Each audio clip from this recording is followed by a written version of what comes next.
we have a real treat for you today. So we have got presenting on aortic disease and aortopathies, Professor Sharon Kay. Sharon is a really good friend of mine. She's a professor in cardiac imaging. She works in Australia. You still working North Shore, right? I'm working at Liverpool Hospital at the moment.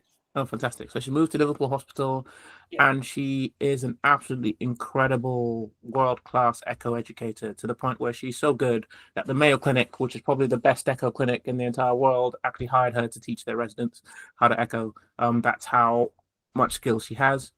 She has a website, if you're interested, called Structural Heart Disease Australia, that you can check out. That's got some useful free stuff and some really, really amazing advanced echo stuff. It focuses on like complex congenital structural heart disease. She also does echo in the developing world as well, and goes up to Nepal with portable machines to scan and diagnose congenital heart disease. She is an absolutely amazing educator. I'll let her education speak for itself. So take it away, Sharon. Over to you. Okay, so hi everyone, and I'm glad you've all come on board for this the echo journey, which is quite a journey and it's never ending. I'm still learning now, and I think I probably scan approximately 2,000 patients a year, and also I'm learning every day off lots of different people. So it's a long journey. I think number one, with anything I show you or anyone teaches you, there's no absolutes in echo. There's zero absolutes in echo. Everything is a combination of multiple things. It's not a this is this size, so it means this exact thing. So today I'm just going to go through how to find the aorta in your scan. So that's a video that I made when I was in London in 2019. So it's a great little video. So I'm going to show that to you so that you have a recording of it. And it's how to find the aorta in the different views, because obviously we all know in ICU you can't always get every window. So I'm showing you how to find the aorta in each of the windows. And then I'm going to go through a case, which I've just kind of randomly picked as one of my juniors. And I'm just going to go through what steps you actually take to make sure to look at the aorta and whereabouts on the screen to find the aorta. And with an aorta, you can't make a dilated aorta big, but you can. You can't make a dilated aorta look small. So if you find in one of the windows out of all of them that it's small, then it's probably small, and it's your imaging that's made it look big in the other images. Because we all know that off-axis images can cause us complete peril. So what I'm going to do is I'm just going to start with sharing my screen here, and I'm going to, I think it's this one, share this, I'll just share this, I'll just share this window. I'm just going to drag this across. So this is just a video that we made, and I'm just going to go through. Basically, it's just 10 minutes, but it actually just shows you exactly how to find the aorta, and also a couple of the other valve tips and bits that go through. So this is a aortopathy video on how to find the aorta in different parts and different windows. So I'll just put you through to this one. We can also have a small look at some of the valves and some of the pathology that can be assessed in the ICU. In a normal traditional type echo, we use the parasternal long axis and the parasternal short axis to have a look at color flow and fourth stenosis. I can't see the video. Now, these views can be quite you can't see it? assess, I think, are you using OBS? No, I've decided not to use OBS. I'm just using just the Google Meet and then sharing the screen. That's right. So we can see your screen, but we just can't see the video window within the screen. Oh, okay. Let me just have a look here. Hang on. So share screen again. Maybe I'll just share. What's it sitting in VLC? Tab, no window. Okay, let me share this one then. I'll move it over to this window here. Okay, share that one. Can you see the video now? No, it's not coming up. Okay, so hang on. Oh no, how can I share this video? It's that one. Try to sharing your entire screen and then seeing if you can play the video within it. Pardon? I'll share the screen. Yeah, just share your entire screen and then click Yep. on the video. Sorry. And Entire screen. Yep, just share that one. Share and then can you see it now?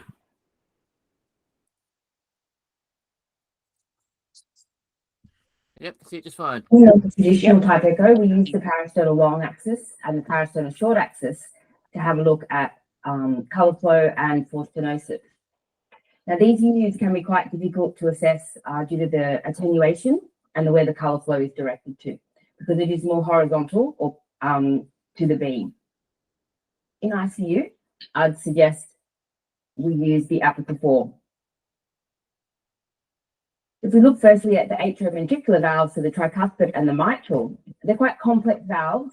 They're in a saddle type shape, and they have one hugely large leaflet and one smaller leaflet, and the tricuspid also has an extraseptal leaflet. If we're going to be looking for regurgitation, the mitral valve is slightly tricky. The mitral valve can look as if it collapses. It can look as if it closes in most of the views, but then when you put colour flow on, it could be up to severe regurgitation.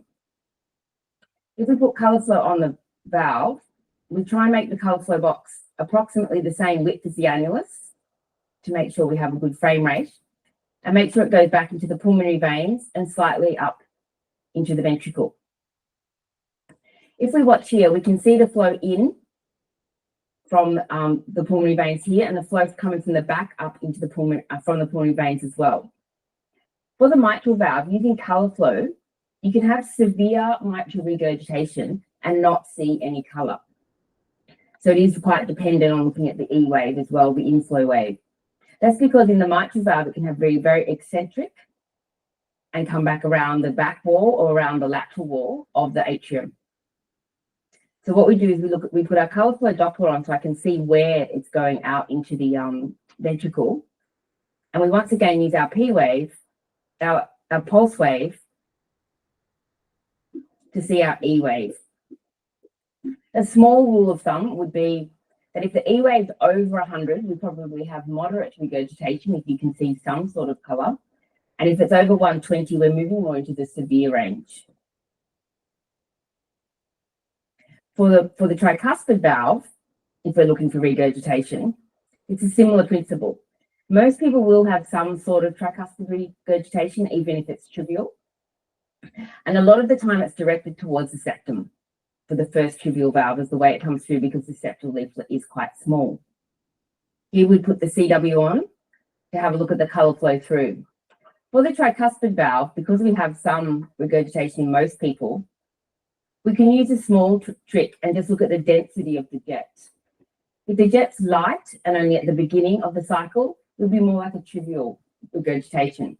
As it gets denser and it becomes all white, then it'll be more like a moderate regurgitation. For stenosis of these valves, both of these valves will function quite well until they are quite stenosed. For the mitral valve, it is more common to have a rheumatic type appearance and autoimmune problem to be able to see if there's some sort of stenosis in the valve. The valve itself will be restricted more from the base of the leaflets and it becomes thickened. The tricuspid valve is very rarely stenotic and more of a congenital issue, but you can actually have retracted leaflets in things like carcinoid.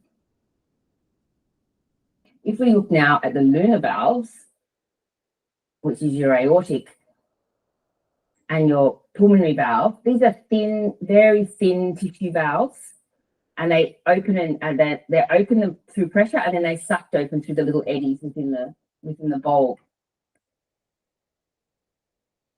What happens with these valves? For this valve to be leaking, the jet will usually come straight through the center of the 3 leaflets, which would be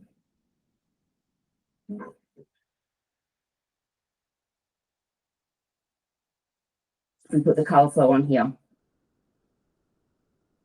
If we had the colour flow on here and there was mosaic flow in here, so that means you have blue, red, and green all at the same time, but then there's a constant flow So you don't have any black whatsoever. So you can see here it's coming through the cycle.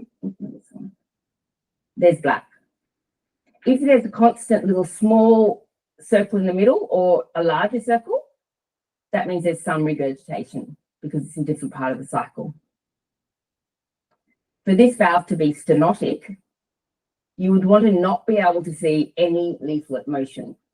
And that would probably be mild to moderate stenosis. The entire circle is white and there's absolutely no visible motion of a leaflet.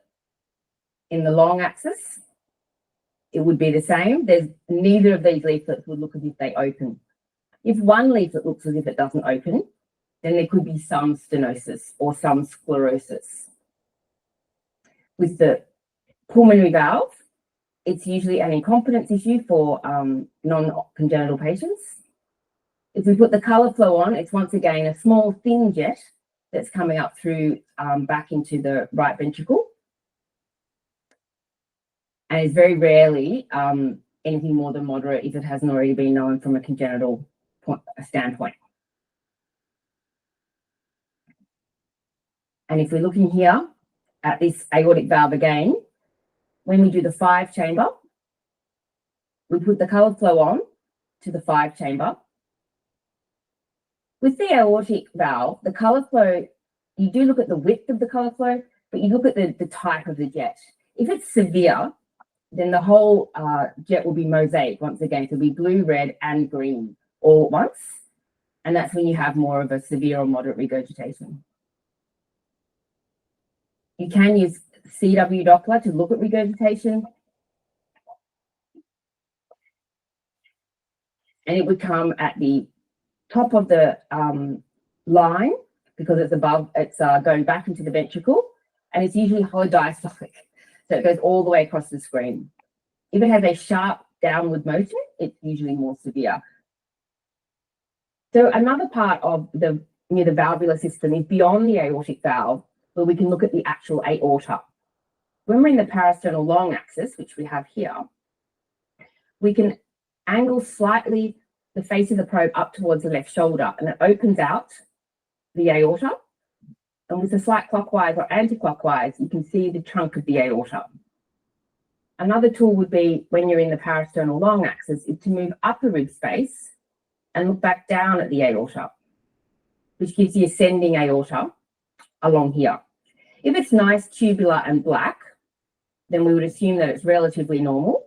And you also have to look for the tulip bulb around here. That puts the sinotubular junction, which is actually where the leaflets insert into the aorta. They don't insert down at the outflow tract. So this sinotubular junction, if you can't see the sinotubular junction, the bulb and then the tube, then you'll have effacement, which means the aorta is starting to dilate. Another place to look at the aorta, if you can't see or have parasternal views, is if you come into the short axis view at the mitral valve level. So if we're at the mitral valve level here, and then we angle the face of the probe slightly superior and go anti-clockwise, you get a tube at the bottom of the picture here. This here is the descending thoracic aorta. And here you can also see dissection flaps within, or you use colour flow to determine if there's any problems. If there's a mosaic flow along here, you'll most likely have a dissection of some sort or a PDA. Another one is to look at the 2-chamber. If we go into the 4-chamber, the descending thoracic aorta is here, and that's the most superior part of it. You can also look for dissection flaps here, or if you put colour flow on it and it's not pulsatile and it's mosaic, so constant and also multicoloured, then you assume there's some problem or some shunt going into it. But if you go around to the 2-chamber, like we found yesterday, then we have the beautiful descending thoracic aorta starting from the SVC, changing from the subclavian artery all the way along here. And this will also give you, so that this is like right at the top here, at the top of the left atrium, and then the aorta goes all the way through. If you put colour flow on it again, it's pulsatile because it's normal. If it's constant, there is some type of shunt. And if it's mosaic, then it's some sort of dissection. But here's another type of flap here. And the last one, if I'm looking at the aorta, just pop your chin up and look to the right, is the suprasternal. Now, this is not a normal view within the pubic exam, but it is quite good if you do find something in the aorta.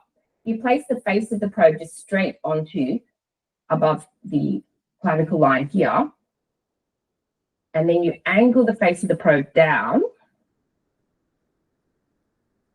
and then to go clockwise. So if you go straight on, angle down, and go clockwise, then you'll bring in the aorta and its superior external tracts. Here we have the aorta. Here we'll have, this is where a PDA would come in here, and the subclavian arteries over here. This is also where coarctations are. And here we can see the different superior veins and arteries going up. This is here also where you'll see dissection flaps. And this is also will tell you if a dilated aorta in the ascending is actually also dilated going around into the descending. And lastly, we use one of our pitfall views to come down into the subcostal view using the liver, going anti-clockwise to find the SVC, and then angling the face of the probe into the midline to get the aorta, which will come through here. And once again, we use color flow to determine if there's some sort of disruption in flow, such as a dissection or a shunt. So once again, you go subcostal, anti-clockwise, bring in the IVC, and then slowly move the face of the probe to be more midline and bring in the aorta.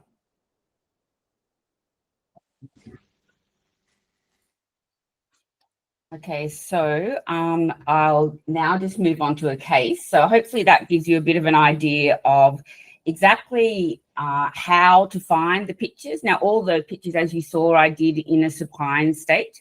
So they're all quite accessible once you're able to get your basic Fusic pictures. And then there's just a little bit of a rotation here or an angle, which I tried to describe quite clearly there to bring in the aorta, which is what you want to look at. And there was just a little bit about the AV valves as well. So what I'm going to do now is, just while we're looking at the aorta, is I'm just going to grab one of my students' cases, which I think this one might be it.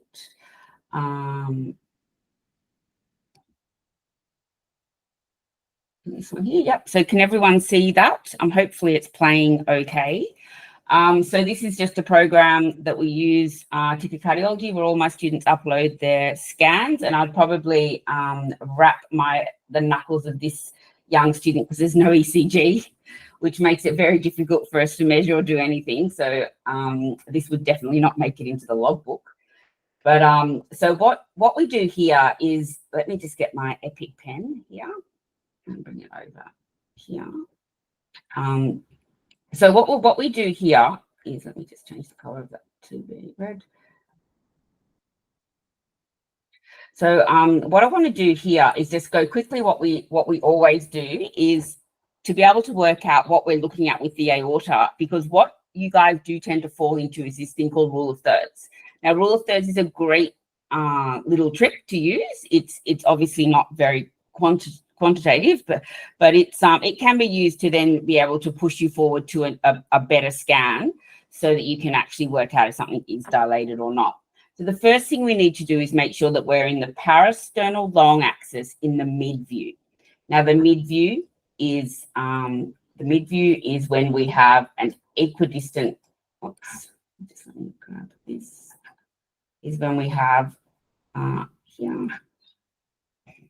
Is when we have an equal distance from the probe to the interventricular septum and the probe to the ascending aorta. So we have a mid view, so it's like a V here. And so what we do here is we quickly look for landmarks. So with the landmarks, that enables us to tell us if we can diagnose off this image or not. Because if we can't diagnose, you just move on. Don't try and diagnose off images that you can't really justify, articulate exactly where you are. So the first thing we look for is one, this is all pretty basic for all of you, so it's pass one. So that's looking at 2 parallel lines and 3 blackened areas on the other side. So that's pass 1. Then we go to pass 2, and that is we want to be able to define and delineate between the ventricle and the basal anterior septum here. So there should be a delineation. You can see the anterior wall go into the outflow tract. So that's number 1. Then we come down and see if we can delineate chords. Now, remember, the chords are only visible in the supine patients. They're not visible in the patients in the left lateral decubitus. So then we want, but most of yours will be supine in ICU. So then we want to delineate chords from the posterior wall and see some sort of triangle down here. This one can't be delineated. So we've got at the moment 1 out of 2 different landmarks. Then we move across and find the aorta. So here we have 1 sort of roundish structure there and 1 roundish structure here. So one of them is going to be the aorta. And then if we look a bit closer, the coronary sinus is in there, so it's not a dilated coronary sinus. We come around here to the left atrium and we make sure that's round here and not cut off. Then we look at the anterior mitral valve leaflet, make sure that that is opening horizontally and not flipping up into the septum or not opening at all, to make sure that we're in the exact plane that we want to be. And we want to see the bulbs of the aorta here. And then we want to move and see this right ventricular outflow tract so that we know we're on the right plane. We want to see the right ventricular outflow tract moving sideways, horizontal. Now, another way that you can look at that is probably like lung sliding. Basically, you're looking for something that's moving horizontal. So we've got probably 7 out of the 8 landmarks. And so we can say that this could be a diagnostic imaging for using the rule of thirds. So because we're looking at the aorta only, I'll skip the first part. So when we go into pass 3, we want to see the size of something. So we always look at size, thickness, function, pathology. In this particular case, we're going to be looking at size. So if we look at the right-hand side, we want to be able to see if this RVOT, right ventricular outflow tract, is the similar size to the aorta, which is then again a similar size to the left atrium. Now, just as a jump across, you probably already know this, but I'll quickly go through. The reason that we're using a rule of thirds is not really to determine size. We're trying to work out if something is systemic or if it's pulmonary, the issue coming to the patient. Because if it's the right side and the left side of the outflow tracts, as well as the upper level atriums, will only dilate usually singularly. It's very rare that both sides at that area of the heart dilate. The ventricles, yes, both ventricles can dilate, and then both atriums can dilate. But when you're looking at outflow tracts, they're much harder to dilate. They're much thicker and fibrous. And then we're looking at an atrium, an outflow tract, an aorta, which is an external chamber, and then looking at a right ventricular outflow tract. So we're looking systemic and pulmonary. So you can sort of see now why we're doing it, not just going, okay, the rule of thirds, yeah, well, it looks big. We're not really that concerned about that. We want to know why it's big and if we're looking what part of the system that we're looking at. So if we look at this particular picture, we can sort of see that the outflow tract is about this big. So that's 2 centimeters or something. This one here looks more like 4 centimeters, and then this one looks smaller. So if we're looking at those 3 particular things, because we've got most of our landmarks, we're in a mid view, not a low view or a high view of the parasternal. So we can actually now put down in our box to keep looking as we go through the scan. We don't pathology chase, we just add it to a box and we keep going and we put things in and take things away. If we would say the aorta could be slightly bigger here.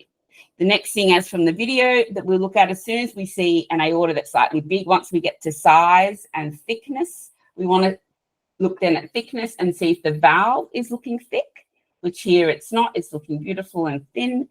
And then we also want to see size, thickness, function. We want to see, make sure the valve is opening and closing, and we do that over 3 cycles. So we look at it opening 3 times, and then we look at it coapting, closing 3 times. To make sure that we're fully aware of this. Because remember that echo is very much based on your 2D as opposed to the colour flow and the Doppler, which is extra and added bonus. Next thing we go is pathology. So for pathology, we want to see the aorta's looking a bit big. So something that we will look for in pathology would be, do we still have a sinotubular junction? Do we still have bulbs? And now the reason that we're looking for this is because once effacement starts, which is the expansion of the sinotubular junction, which is an incredibly fibrous, strong structure, then then we know that we've actually got some problems. So here, we probably do have a dilated transsinus. Now, we don't measure things in our ICU because that is an incredibly hard thing to do. And so we look here that this probably does look big, but if we look at it, we still have bulbs. So therefore, we're thinking we still have an intact sinotubular junction. I can't see the ascending aorta, but we'll look at a couple more pictures. Now, let's keep going through the study and look where else we can find the aorta. So here we'll just have a quick look at this picture because I always like them to do 1 or 2 pictures.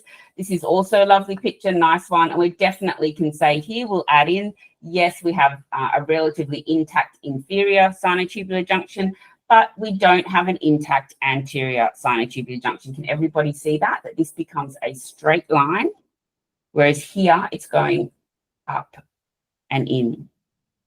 So then we add that to our arsenal. So now we have a maybe dilated aorta because it's bigger than the other 2 chambers, that it should be looking the same as in the mid view only. And in a supine patient, it doesn't actually work in the left lateral decubitus. So now we're going to say, yeah, we might have something wrong with this valve. But we've already assessed the leaflets in this because we did size, thickness, function, and pathology. So now we move on and keep trying to find the aorta. The first place I'm going to look is, before I jump to the next picture, is I'm going to try and work out if this is an aorta here, which would be an unfolded lateral aorta, because you see it is quite close down towards the ventricle, or is this the aorta down here, which would mean it would be rather large. So we can't determine that here, but we want to write that down in our arsenal, that we have in the box, we have maybe a dilated aorta, we've lost part of a sinotubular junction, and the aorta looks quite big or unfolded in a different position than the normal, which is still normal. It's just an abnormal, just a normal variant. Okay, so then we just keep moving on. The next place we're going to see the aorta is going to be here. So then we're going to go to the 4-chamber. So I'm going to say now, where is the aorta on the screen? The aorta on the screen is over here. Okay, so this is it sitting in here. What we want to do is, because we've, say, analysed these pictures, we want to do size, thickness, function, pathology. Once we've done all the other parts of the heart, the aorta falls into pathology.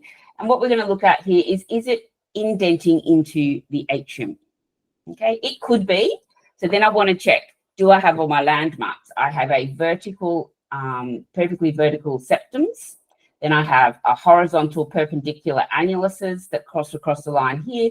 I have a pulmonary vein, which is vital in an apical 4. If you don't have a pulmonary vein, you don't have an apical 4. Then we move through. We have coaptation of the 2 leaflets here. We draw a line from the leaflet straight up to the tip of the ventricle, where is the apex, and make sure at that particular point the apex is moving in and not down. So yes, we have the correct image. So now we want to say, okay, so if this is indenting into here, we're not foreshortened because we would have picked that up just then. So we know that it probably is a little bit big there. So is a thoracic aorta looking a little bit big? Now, it could just be a little bit big. This patient could have some sort of untreated or previously untreated hypertension, or it could be something completely sinister and a connective tissue disorder. But we don't know that, and we're not going to diagnose that from here. But this is the next place that we look at the aorta, is in here. And hopefully my lovely student went and got the more lateral view to see if we could see it. And here it is again. See, we're looking at it here. Now, in a usual normal apical 4, the aorta is there. You just don't notice it because it's small and it's sitting off to the side, and it's not something that you go looking for all the time. So when something is big, now this is one of the biggest things you have to learn. When something is big or dilated, it will always keep getting into your pictures and screen, and they're very hard to get rid of because it's changing, it's moving and encroaching into planes, because echo is all based on windows and planes. It's moving and encroaching into a plane that we don't usually see it in. So it's dilated, unless it is unfolded and it's congenital, which is usually picked up. But most of the time it's because it's dilated. You cannot make a dilated structure or chamber small, no matter how poor your imaging is. But you can make any chamber and any structure look big. Okay, so we always look at it at any structure and any chamber at the smallest size that we see it. Okay, so here we're seeing an indent here. The next thing we're going to do is we're going to have a look down here. Yeah, subcostal. So what I like my guys to do, we don't use the IVC for anything if we can't identify the abdominal aorta. So when we go down here, so this could or could not be the IVC, I'm not sure because I haven't identified the aorta. Then we go down and try and find the aorta at the same plane. Obviously, IVCs do not do right angles in the heart. So here, this will be the IVC going this way. This will be the aorta coming down here. And then I'm going to move across, and here we've got a better plane now. So he's the students move more lateral, and we can see the aorta down here. Now, what we'd like to be able to see here is the aorta looks pretty normal size down there. Okay, so this isn't a full type B a dilated aorta or anything like that. This is an abdominal aneurysm. So it looks like it maybe just at the top is looking a little bit bigger. Now, when we think of hypertension, what we think of is it starts to dilate the aorta as it gets further out.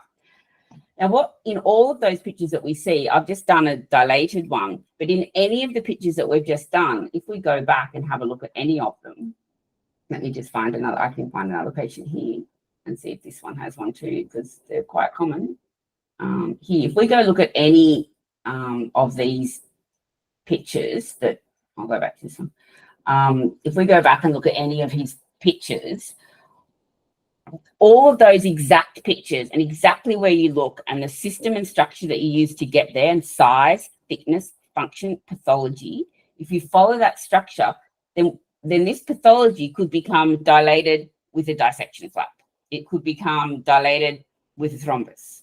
It could become like multiple things, but you'd have to follow the same structure. And that's why I've used the most basic. It's mildly dilated. It still has most of its sinotubular junction intact. It is starting to lose some of the sinotubular junction. Once they lose their sinotubular junction, they will start to dilate faster. They estimated that it can dilate up to 1 millimeter a year. That is a fine and acceptable dilatation curve that we follow over time. But in ICU, you're just basically looking, is it dilated at all? So just going to recap all of that. The first thing is you look in the parasternal long axis. And no matter what type of aortopathy you're trying to look for, you just have to follow a system and find out what's appearing in the screen.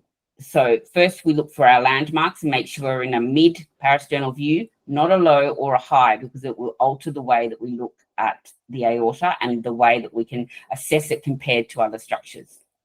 Okay. Then if we find something abnormal about the aorta, with most of the time it's going to be dilated or have some sort of minor dilatation. The next thing we go for is, does it have anything wrong with the valve? Because the valve can be causing the dilatation, or it could be some other systemic type thing. Next thing we look at is, have we lost the sinotubular junction?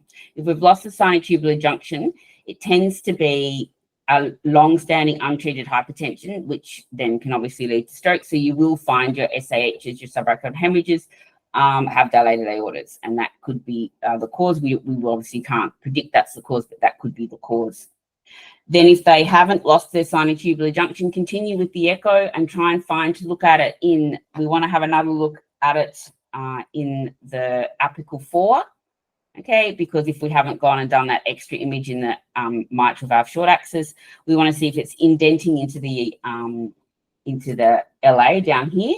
But before we can say that it's indenting, always make sure you have all of your landmarks. You have a pulmonary vein and you have no M shape up the top up here, which means that if you have an indented LA, you actually are just cutting it, foreshortening it and making the RV look big and indenting this. So you've got to be careful of that.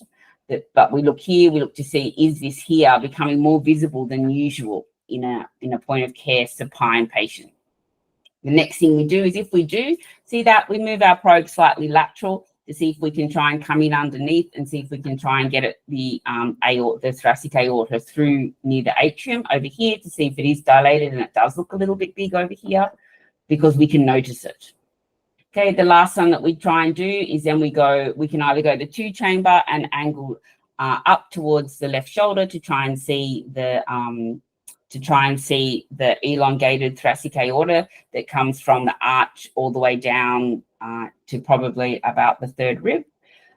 Then we go, and if we can see it there, but if we haven't been able to do that or get that picture of the 2-chamber, Then we move on into the subcostal. We find our IVC, and then we go, and then we move the probe without angling or twisting. We just move the probe towards the midline, so the face goes towards the midline.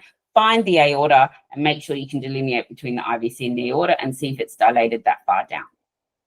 Okay, so that's pretty much how to find your aortopathies. And most of the time, your aortopathies are going to be dilatation if you find them in ICU. Now, finding an acute dissection in ICU would be relatively rare. They're going to be more likely to be down in the emergency department, or if it's post-operative, yes, that could happen. You can also obviously find chronic dissections. Now, look, chronic dissections are probably less likely to get excited about. Sometimes we can watch these dissections for a long time. The other thing with some of these dissections is they're treated and managed, and obviously not heparinized or antiplatelet therapy, because they clot off, and then they can manage them that way if they feel that a huge aortic surgery is not the best scenario for a patient. So we do watch chronic dissections as well. So there's just going through some of the aortopathy and how to find the aorta, and then what to look for in your very basic scans in 2D. Now, remember that 2D is your best friend in echo. It'll find everything for you, and you can diagnose almost everything from it. Color Doppler and CW Doppler is all just a bonus to confirm what you already know. Okay, it'd be very rare to find a surprise just putting those on. So that's sort of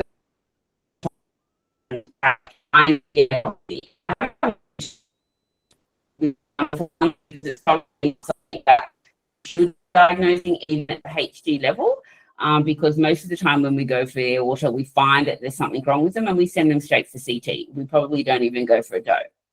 The CT scans are much better. They do a very much more measuring of line of sight now. So instead of just measuring more randomly, they unfold the aorta and put it along a line, and then measure everything all the way along the slices, and that is probably your best case scenario.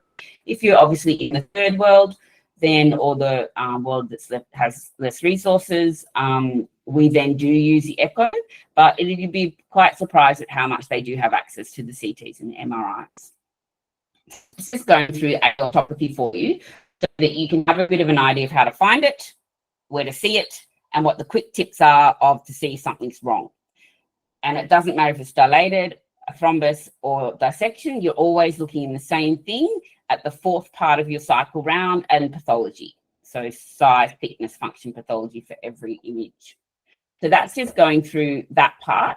So I hope everyone sort of understood that. And I'll just give you a 1 second break while I jump across to get my aortic incompetence slides up, okay? So any questions of anyone so far for the aorta? I've tried to make it relatively simple because it's a bit of a pain to find. So now I'm going to just go to these. Now, I've gone and made these. I've done something which is not always, you know, what we do in echo. Just, where's it here? This one. There we go. Then I should go back this way. Now, share my screen again is here. Yep, so share, and then share. Is it just share screen? You share entire screen, yep. And then this one. Yep, and share. And so what I've done with this, I'm just going to move this across.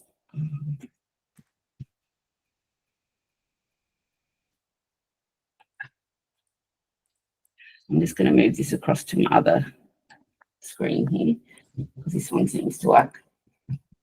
And then just presentation. Yep. Now, can everyone see that? Not at the moment. It might have jumped back to the other screen. Okay. Yeah, let me just have a look then. It should just be a black screen with a heart on it. Entire screen, this one. Check. Now, is that coming up now? It should just be a black screen with a heart on it. Yep, can see that fine. Oh, awesome. So what I want to go through here is I've left this black screen with a heart on it. Now I'm going to go through something which all of you probably don't get the chance to see as much as we see. Now, when we're looking at regurgitation, we tend to not do it live. We tend to not do it in the moving scenario because color flow in aortic regurgitation, mitral regurgitation as well, is your absolute worst enemy. It will overcall, undercall, just depending on the different loading of the patient, look completely different as it does 2 hours later. So what I've done in this presentation, and to get you a bit more of an idea, is I've actually just produced stills so that you can start to see how you freeze and still, roll, to be able to determine when things are mild or severe, which is, I'd gather, the two different types of things that you're looking for within the ICU scenario. Now, what I wanted to quickly go through is, one, this has come through from ASE, and it's also backed up by EACBI now, is there is no single measure or Doppler parameter that precisely quantifies AR or aortic incompetence. It is an integration of multiple parameters, and they're all required. So if you're doing an ICU scan or even like a Physic HD, just remember that it's not actually still a full echo. So a full echo is interrogating everything, not just following a pathology and interrogating that. We need all the parameters to actually quantify AI or AR. So let's keep that in mind in every time we try and look at AI, because AI can look terrible, but actually it's not. But the other thing is AI can be terrible and there's no effect on the heart because the heart's remodeled. So remember that as well. It's not always an emergency situation when you have severe incompetence, because if the heart's remodeled over time, it's sometimes best to leave it and just manage them medically. So let's go down. So I've made this up to see the 4 different ways that we look at aortic incompetence, or actually any incompetence, to be honest, but this is the one we look at for aortic incompetence. Now, I've tried to make it as sort of as simple as we go. It's a very integrated approach. Now, the number one thing we look at is structure. All this stuff is right at the end. We look at structure first, the structure of the valve, the aorta, and most importantly, the left ventricle.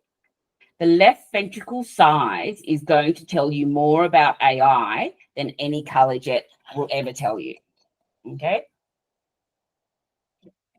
Because remember, when we're looking at incompetence, it's not like Bob the Builder and we look at it, see it, fix it.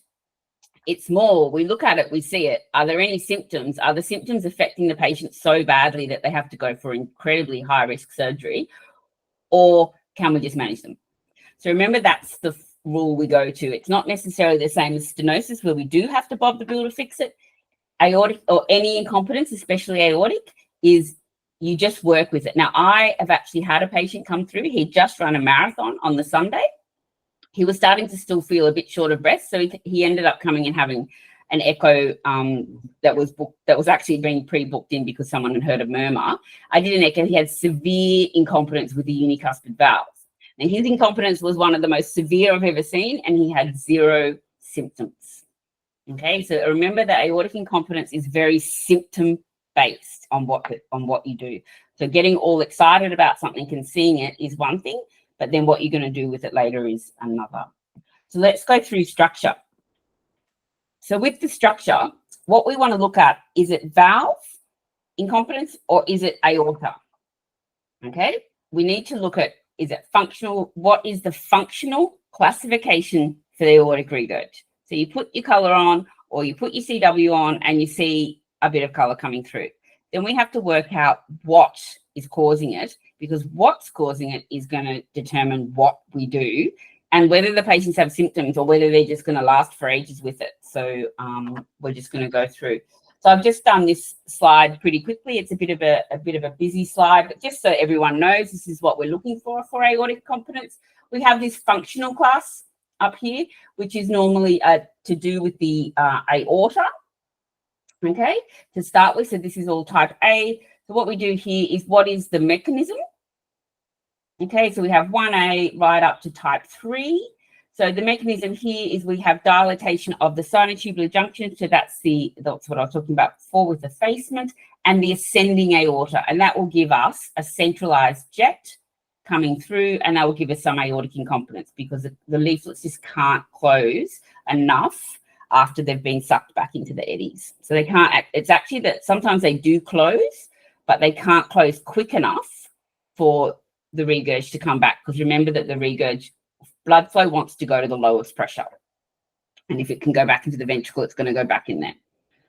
The next one we have is dilatation of the sinuses of Valsalva, which is quite a common dilatation. Without effacement, this is usually not that big issue and will not always cause regurgitation, and that is a sinus. This is where we have total effacement here, and then we have ascending aorta dilatation as well. So here, when we have effacement or dilatation in the sinotubular junction here, the sinus of Valsalva and the sinotubular junction, it's where the leaflets insert.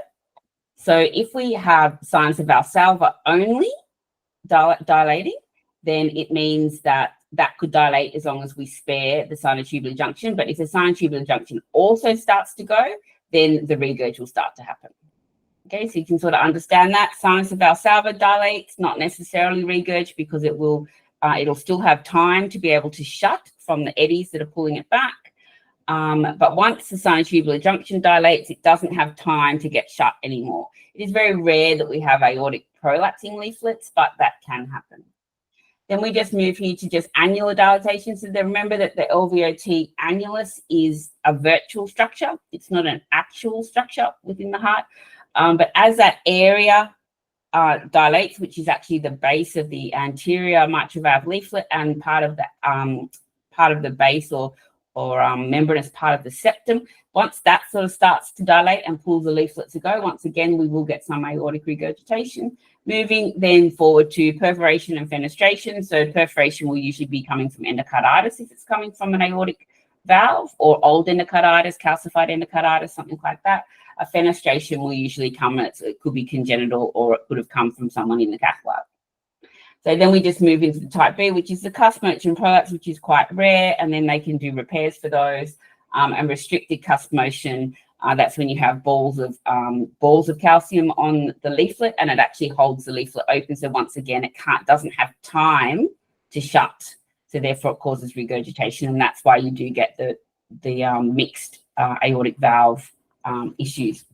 Then we move down here, and this is what this looks like. So dilatation of the sinotubular junction, sinus of Valsalva here, and then sinotubular junction. See these straight lines, we're missing the bulb, and then we're going to get a jet. And once again, I've done it frozen, because you should always freeze your color jets and scroll them through and find them at their smallest exit point out of the leaflets here, the vena contracta, and then start diagnosing what sort of severity that you're looking at. Okay. Then we're going to move here to cusp perforation. That usually just looks like a bit of a mess, and usually the color just comes in one jet and it's coming in one direction. Then we have a cusp prolapse, which I said is quite rare, but it does happen. Usually connective tissue could cause this, and it'll usually be, see here, once we freeze it and stop it, we have half of the outflow tract here with regurgitation and half without. We can sort of see that. Then we move down to cusp restriction, and this is when we've got the calcium doesn't grow in one area, it grows in multiple small areas. And so therefore the leaflet doesn't have time to shut.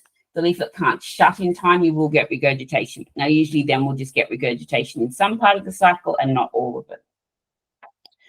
Moving down, this is the biggest thing for the severity of AI, and especially in ICU, so that you know what it is.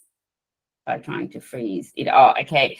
So, okay, freeze it. So when you do regurgitation, you put your color flow on and you freeze, and you scroll through the cycle all the way from the beginning to the end, and you watch the vena contracta. Once the leaflets have shut completely, then that's probably it's shut completely like that. Then that should be the smallest vena contracta that's in here. There's no point sort of measuring it when the leaflets are still stuck open and they haven't got to their absolute coaptation point. So you need to move it to its coaptation point. What we do find is people measure it where it looks its biggest, even though that may be within the ECG cycle that you're looking at. But what you want to do is stop it, freeze it, shut those white leaflets down to be the smallest that they can be. So they're at their coaptation point, there will be a gap within it, and then the vena contracta comes through. So we're measuring the vena contracta at its smallest size because that's the actual defect that's now being caused by the expanding leaflets. Do you sort of understand that now? Okay, so I'll move on to here. So the next thing is this. So the size of the LV. So with all the regurgitation in the world and whatever you do, if the LV is not dilating, it is not severe. Okay, so here, look, we go. If we have mild AI, normal sized LV, it excludes chronic severe AI. May be seen with acute severe AI. So here we've got here, so we want to look at the LV size. If the LV is normal size, you can still have acute severe because something's gone wrong with the valve very quickly, but it's not because there's been a dilatation or any of the aortic flow dilatation things. You have to look here for severe AI, enlarged LV here. So once you have severe AI and it's been coming on for a long time, which it usually has, if it's not acute, like someone's stuck a cath through the leaflet, the LV will always dilate. And the LV dilates to quite an extensive size compared to the RV. So if you don't have an enlarged LV, you probably don't have a severe AI, even if the colour flow is telling you that. So that's when you have to add in all of the more technical sides of looking at the AI. Okay, so you need to have a dilated LV for it to be severe, unless they're coming up from the cath lab and someone's perforated into a leaflet. Okay, or there's a huge endocarditis. Okay, so we're just going to move here. These are just some of the numbers that we look at to say what is the end systolic size, which is what we look at. So it's end systole that we look at for the dilatation, not end diastole. So just to make sure everyone's aware of that. So it's end systole that we look at it, not end diastole. And they're just the numbers that you go looking for. You probably don't do all these numbers, but that's it. So the next thing we move on to, once we've looked at the structure, the leaflets, and the size of the LV and the aortic root, only then do we add our colour. Okay, so the colour then is going to either give you a surprise, or you're going to think, oh God, I can't see anything here. But the colour, once again, it's not an absolute. It can sort of like be quite deceptive. So with the colour Doppler here, we go here. So we've got over here, here. So here we've got here. So here we're looking at it here, and see how this has been left open quite a lot.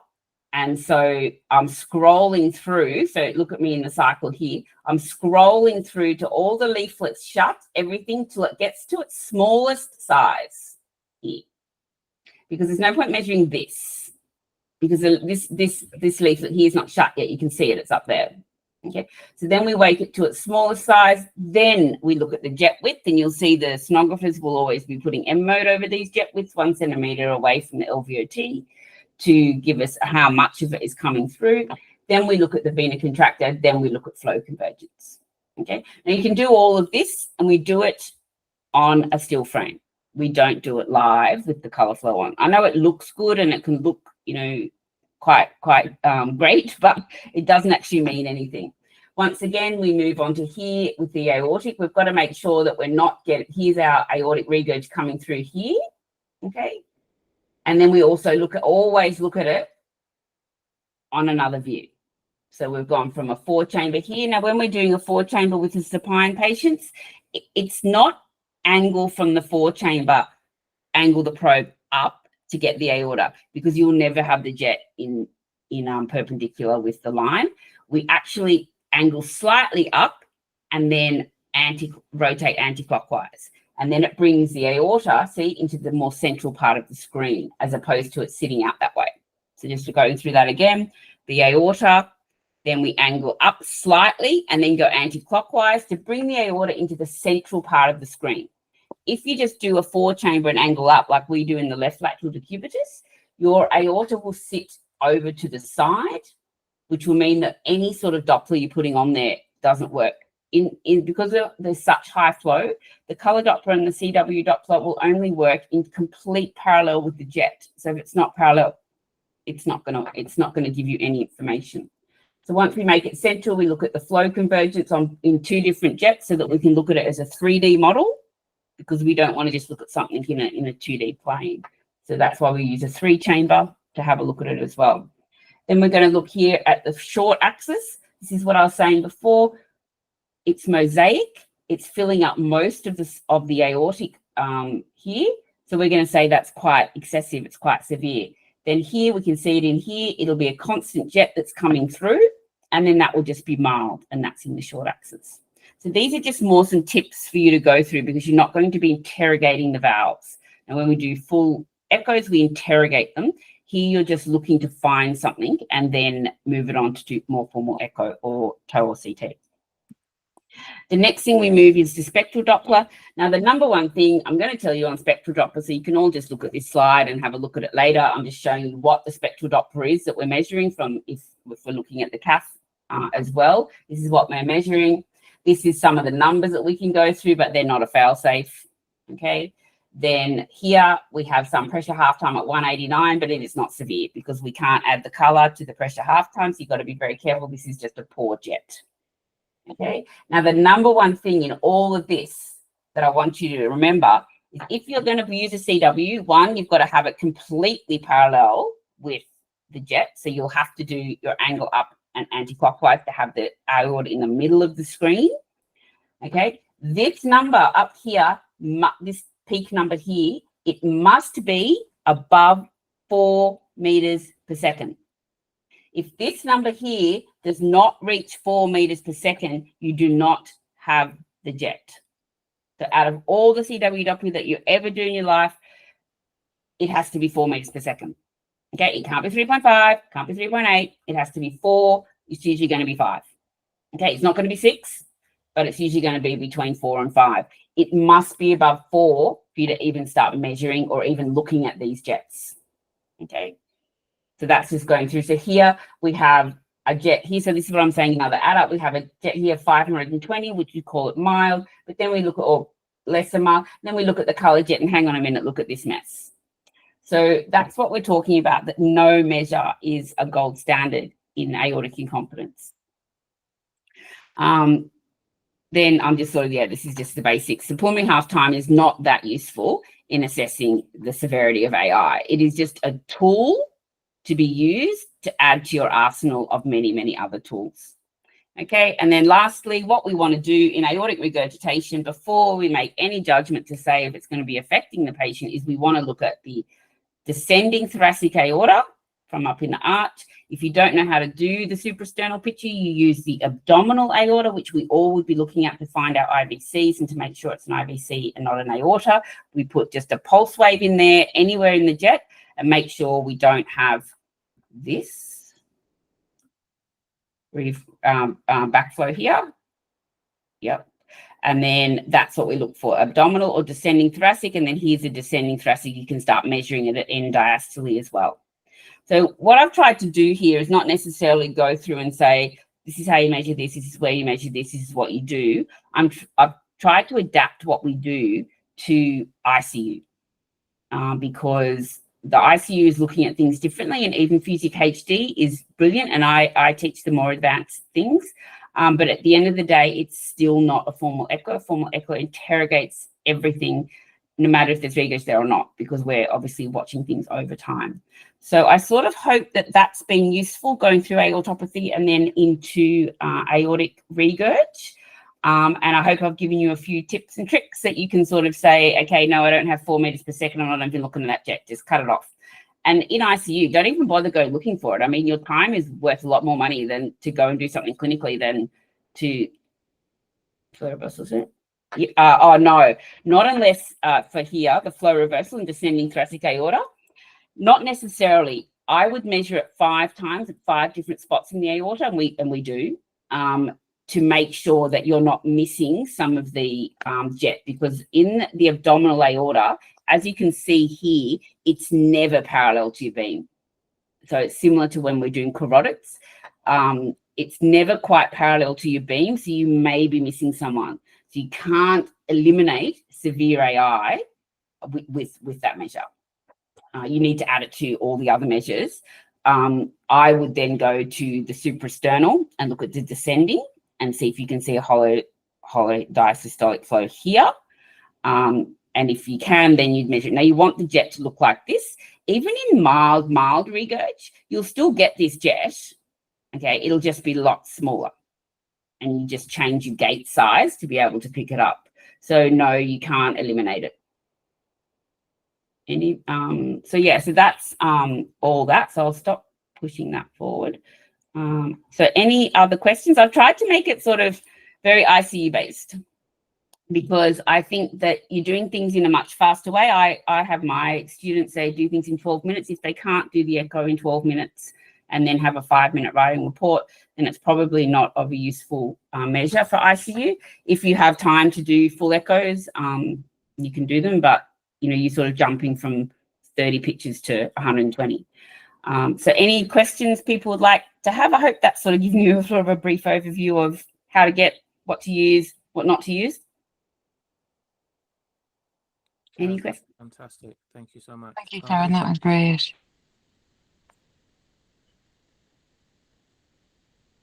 So I think I sort of answered the questions as I went along, but yeah, so just use that. So that's just a bit of a rundown on those. And at the end of the day, no measure is perfect. And even going and saying, let's go and do a toe and measure it, it's not perfect either, because we're never lined up properly with the toe either, with the aorta. We're always a little bit skewed off. So you kind of just have to add everything up with aortic regurg. It's a bit of a shit of a thing to try and really quantify. Okay. Thanks a lot, Shaz. I have one tiny question that we'll just use to round off the section. Have you got any other tips for hyperacute aortic regurgitation? Just because hyperacute lesions catch people out all the time.